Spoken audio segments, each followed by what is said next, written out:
So then we are back with more understandings from the time of the Second Tabernacle services, and then from the lineage of Yitzhak we find then the scripture used from the Aramaic English translation of the word, and the translation used comes truly from the original prophets of then the Yitzhak lineage, original manuscripts. So then we can understand what those people truly spoke of. As far as the first son, where then we find Ishmael, the understandings of the first son and Ibrahim, so then we can establish an understanding of the time of restoration. As we understand, they were the leaders then during the time of the caravans and doing route, obviously transporting then provisions and the such, and also slaves, because we find then a reference in the scripture in Bereshit from the Yitzhak lineage. You find then Joseph was sold into slavery, and then there was a caravan of the Ishmaelites, and indicating the Ishmaelites were then in charge of a lot of those caravans. They were very influential during the time. So then we find many areas of the Quran very important in studying it, because then in terms of restoring the scripture, we must start via then the order of events. It started first with Ishmael, and then obviously later the second son Yitzhak. So then we can establish a proper understanding, so then the scripture becomes then completed. First son and the second son combined, each with an objective. So then, let's find then of the prophethood. We find then in the Quran, very important, and there is a section of it related with the visit then of the angelic beings. As we understand, there was no person-to-person contact during the time of Ibrahim. Those were understandings of the Spirit. So then the Quran already gives us many indications of the spiritual understanding of dreams and visions. It is very clear. It is much clearer than the Yitzhak lineage. Because in the Quran we find this understanding. Then while Ibrahim was resting at night, he was having then this dream. And in the dream he had this vision of then the angelic beings then coming and conversing with him. However, let's try to understand what son he is speaking of. Is it truly Ishmael he is talking of, or then would it be Yitzhak? We must establish then what son then the angelic beings are speaking of. It is very important understanding. So then, we find the reason why then Ibrahim would have a son beloved, and both of them were 100% beloved. But then the understanding from the time of Ibrahim is prior of the visit of Egypt. So let's try to establish then the steps of formation. Prior of Egypt. So then, when Ibrahim had this vision, during the time he was resting at night, he was having a dream, and in the dream he had a vision of the angel, or the angels coming. So then, this vision then indicated the son that would come. What is the reason then the Creator decided of having a son portrayed then in the vision? We start our baby steps of understanding of then the Creator and His Son. So this is the purpose and the objective of this entire understanding of Ibrahim and the dream where he had the vision. There were no angels coming walking outside, because the Creator had not yet shown the people how they should relate with Him once He was in the earth. He couldn't come to the earth People had to be instructed how to handle his presence. So then, we find then Ibrahim having this dream, and he had vision. So then, he was then given this son, and he was then be born, and the understanding was the angelic beings came to Ibrahim, and the angel said, peace upon you, peace. So then they brought the glad tidings, and then comes the establishment. Was then Ishmael or Yitzhak? So let's establish the relationship. We understand then the Creator is speaking of his son. That's why Ibrahim had this similar understanding. So when you compare both the scriptures from the Yitzhak lineage and then the Ishmaelic lineage, what can you conclude? Whose son would be then responsible for the plan of salvation? Was then Ishmael or Yitzhak? We have to ask these questions. It's extremely important because the Messiah said the younger brother mentioned, search the scriptures diligently. So then we are not caught up in fables, and then as per then the Yitzhak lineage, then you find people talking about 40 years in the desert and walking around, wandering around for 40 years, and then the shoes never were worn out and blah blah blah. We understand those were nonsense. There were never understandings of such because they were mixed up. So then there were no plagues in Egypt. Those were made up. However, Moshe and Aaron, they had the understanding of those dreams. And Pharaoh simply had dreams, and those dreams he had visions. That's why then later Egypt was able to muster the army to go after the slaves. So then establishing then from a more understanding and solid understanding from the Quran, we have to establish, was then Ishmael or Yitzhak?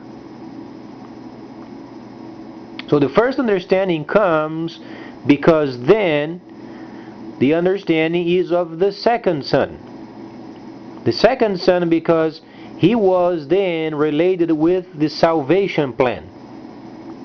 And the Creator started then his relationship with Ibrahim as then he would have a son because of a continuation of salvation plan. However, in order to get this objective of the second son completed, he would have to have the wisdom of an elderly brother.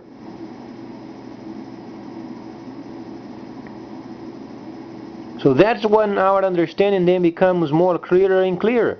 In order for the second son to be then from the lineage of the salvation plan, he would have to have an elder brother, strong brother, and then he would secure a place in the world to get those plans then completed. Without the elder brother, the plan wouldn't have got done.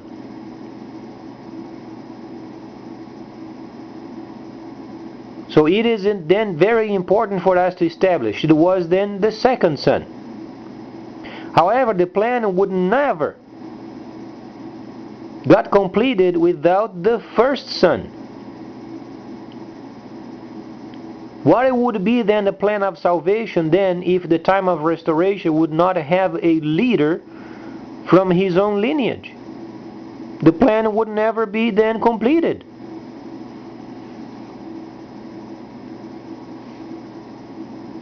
So the utmost understanding of the whole situation is, so then Ibrahim had the dreams, and he had visions in those dreams related with the second son.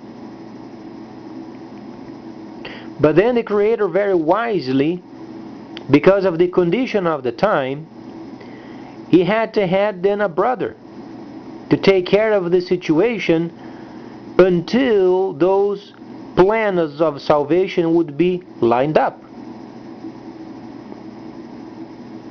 So then later, after this vision, as we understand, his wife could not bear children.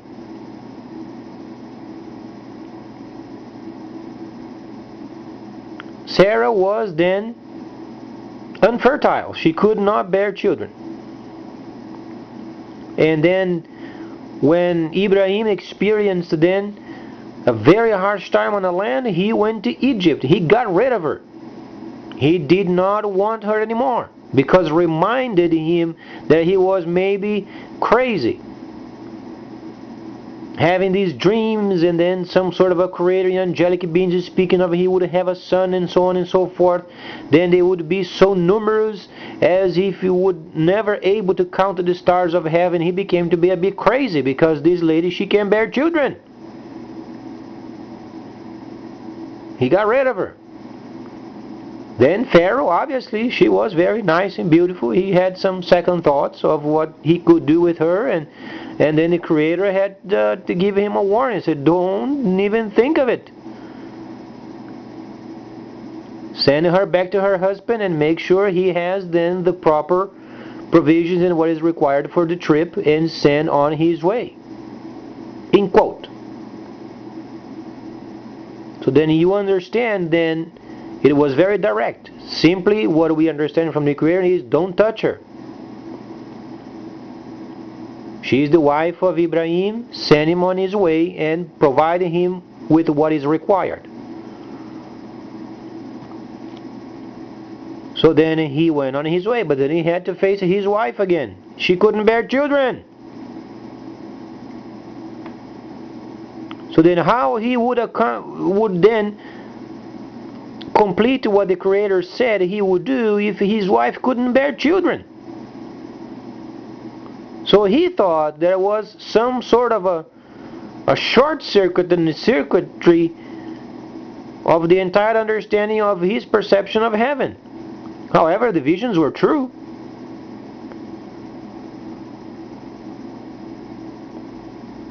So then when he came out of Egypt, he came along with some animals and some servants, and amongst them came Hagar. And there she was in a tent, and obviously Ibrahim was frustrated, and then he went into her. Then she had the first son, Ishmael. Thus the brother required, because quite honestly, Ibrahim had no faith during the time. So the concrete, in quote, understanding of the entire plan, it was then completed when the first son came. He would secure a place in the future. Without this first son, the second son would never be able to complete the plan of salvation.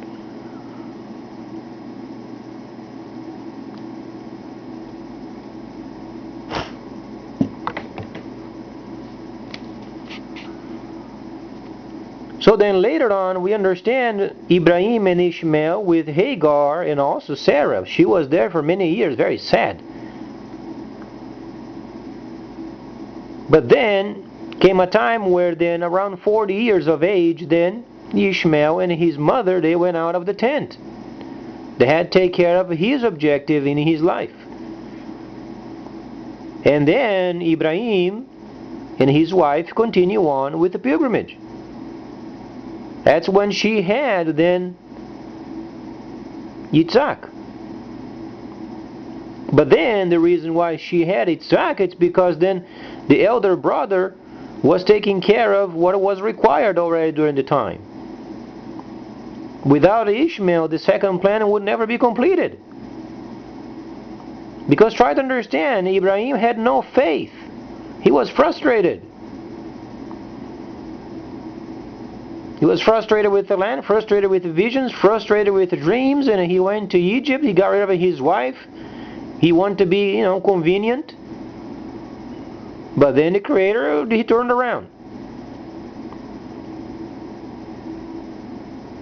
And it's imperative, the understanding of the first son, otherwise the second son can't have it completed.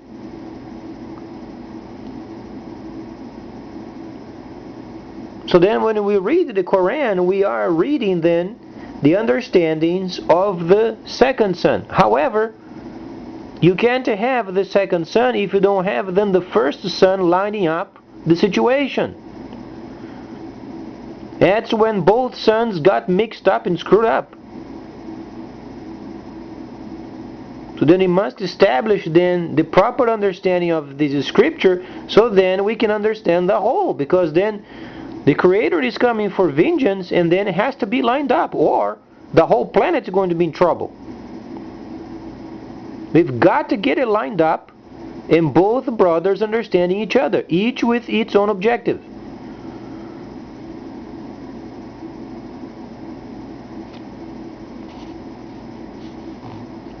So then when we read the Quran, we are reading prior of the time of the birth of Yitzhak. But try to understand this point. Without the first son, the second son could never complete what was done.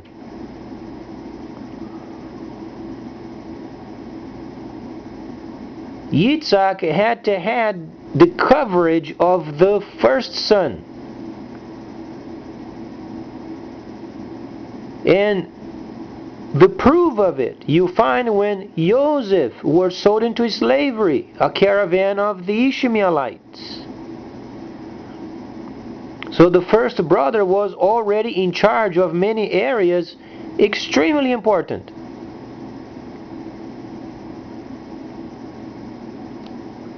So in terms of what son is, it's not as important as understanding the first person came up to line up the whole understanding. Because without Ishmael, the other area would never be completed.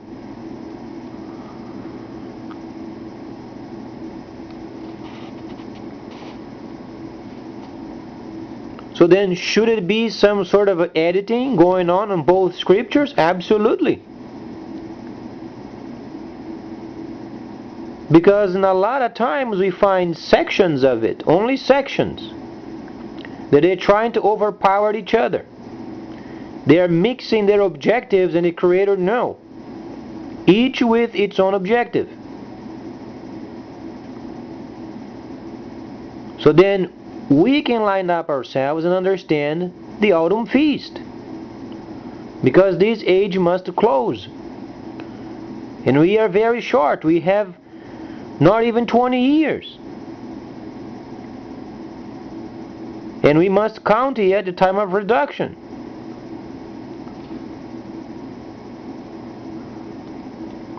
Can we continue on with this humdrum of then there is a son and the other son, and this son because this then the other, and the other son this then the other? No, there is no time for it anymore.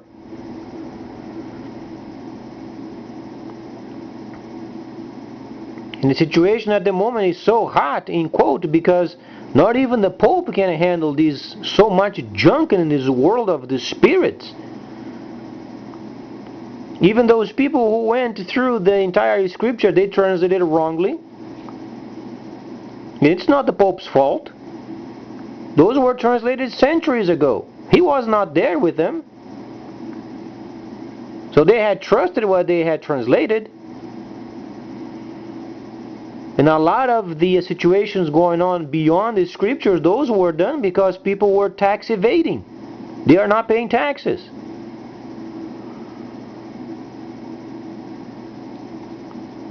So a whole situation was then generated besides, but then those are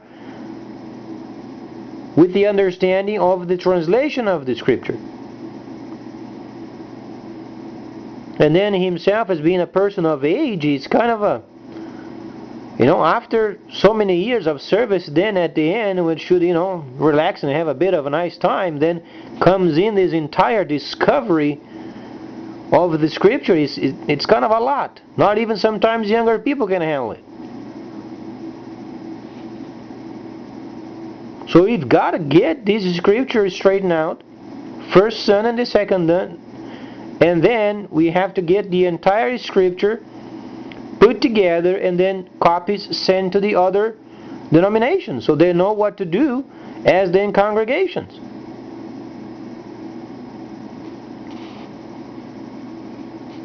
And he has to start with the first son. per order of events. Otherwise, we don't acknowledge then the birthright of Ishmael. And without acknowledging the birthright, then the second son will never be able to complete what he did.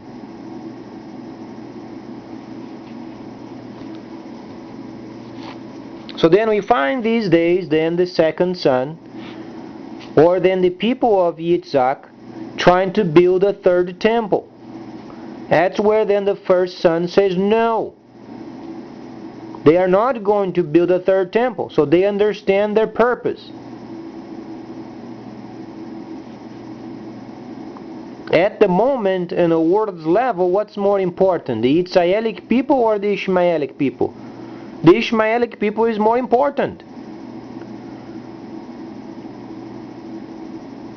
Because they are holding back an action of the sons of Yitzhak that should never take place.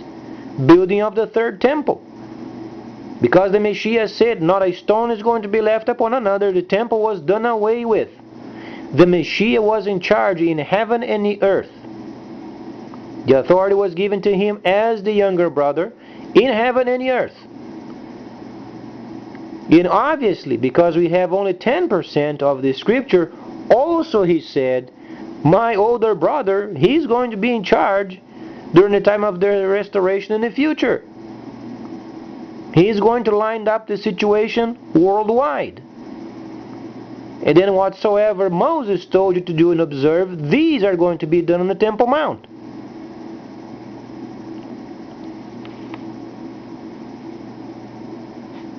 So there you understand then how important is the first son. But then, as in any other area of life, as technology and then other types of equipment they come up as technology advances, so our discoveries of the scripture.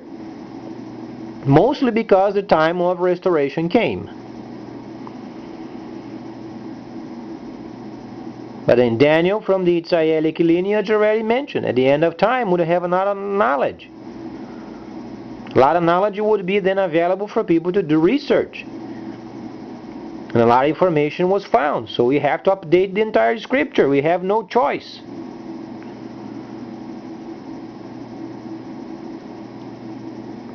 There is no third temple. The Ishmaelites won't let.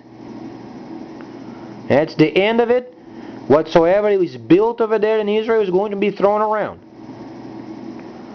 So the best is for the sons of Yitzhak then to get used to the idea they are not going to build a third temple. They are confused and they should understand the second tabernacle services. So there is no third temple. So then what are we understanding from the younger son? He said, whatsoever Moses told you to do and observe these, do and observe. Not above, not below. Thus we understand how important is the first son. They are in charge of the Temple Mount. That's period. Only when the time comes, then the sons of Ishmael, they are going to give the order, what has Moses told you to do? So let it be done in Temple Mount. The articles were already saved by Yirmiyahu the prophet. Those should be used in the Temple Mount. The cities of the Messiah should make a copy of those articles found in 82 by an American archaeologist. Those should be used in the holy cities as copies of. In those stones over there in the land of Israel, you know, those stones with sandals and everywhere's way. Those are the delineation of the holy cities where they're going to be at. Those are going to be transported from Israel to those sites, those holy sites where it's simply a farm. A piece of land, plantation, animals. And then this city is going to be cared for by those who are testifiers of the Messiah. So it's in line with the 60th chapter of Galah. And then the Gentiles testifying on favor and behalf of the Messiah, those are going to be doing the work. So then lines up with 61st chapter of Yeshayahu the prophet. Even then the heathen, he's saying those people who are coming to the knowledge of the Messiah, they're going to do then the work. The Yitzhalites, or then the sons of Yitzhak, they're going to be performing functions. As Shaul had said, 7 spirits of Elohim, 7 functions. That's when we find then the prophecy of Zechariah, and they are going then to be walking around, and then 10 Gentiles would get a hold of the garment of the sons of Yitzhak. Say, please teach us, because we know the Creator is with you. But then they are not going to be teaching. They simply going to point to those people of the holy cities where they find Gentiles, tested Gentiles testifying, or galaying. They are going to be revealing. Because there is a couple of understandings. There are then testifiers and functions. Functions, wrongly in the world, they understand as gifts of the Spirit. They don't exist. They are functions. Functions are going to be then given to the sons of Yitzhak. Those are going to be functioning. They are not going to be teaching. And then their objective is forming other holy cities, refurbishing those cities in Asia Minor, because vengeance is coming from Asia Minor. 7 cities in Asia Minor, each with an angel. So then when you read Galah, you understand. Not only this, but they are going often then to Jerusalem, and they are going to do the pruning. Pruning means they're going to straighten out Jerusalem. Simply they're going to say, there won't be third temple, boys. Get used to it. And then they're going to start revealing the scripture.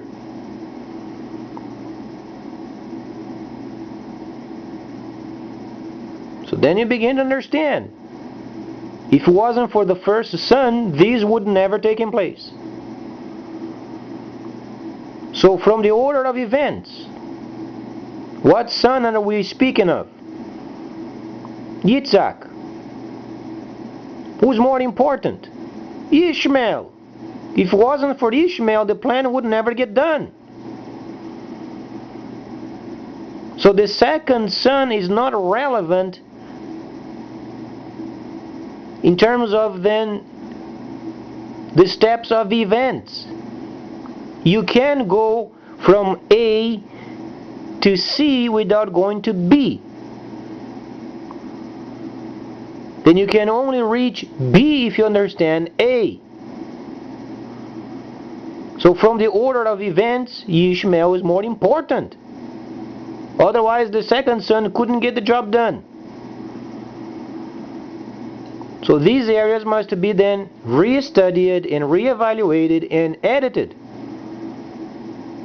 So then we can understand the time of the end and then enclose this age. We must do this. Both sons must come together and understand each other, each with its own objective. Please stay tuned, much more coming up.